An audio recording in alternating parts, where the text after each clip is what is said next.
మరి 10వ తరగతి. ముందుగా అందరికీ స్వతంత్ర దినోత్సవం శుభాకాంక్షలు.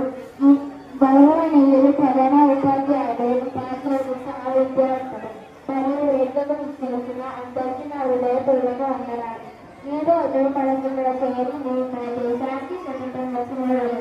ఆగస్టు 15 స్మరించుకోవడానికి 1947 ఆగస్టు 15 అనేక త్యాగాలు, పోరాటాలు, ప్రమాణ ఫలితంగా భారతదేశం బ్రిటిష్ పాలన నుండి విముక్తి పొందింది. ఈరోజు మనం స్వేచ్ఛగా జీవిస్తున్నామంటే సుభాష్ చంద్రబోస్, భగత్ సింగ్, చంద్రశేఖర్ ఆజాద్ లాంటి ఎందరో దేశభక్తులు ప్రాణ త్యాగాల వల్ల ఈ స్వతంత్రం సిద్ధించింది. అయితే నేటి తరం కేవలం ఈ స్వతంత్ర ఫలితాన్ని అంతరించడమే కాదు, జవాబుదారీతనం కూడా ఉండాలి.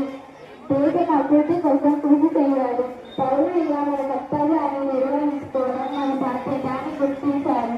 మనమందరం ఐక్యతో విద్యలో, విజ్ఞానంలో, సాంకేతికతలో, వ్యవసాయంలో, సహజ సేవలో ముందుకు సాగాలి. త్రివర్ణ పథకాన్ని చూస్తే మన గుండె గౌరవంతో నిండిపోవాలి. మనమందరం నేటి తరాలకు మార్గదర్శులుగా నిలబడాలి. మా మాటలు అందరూ మళ్ళీ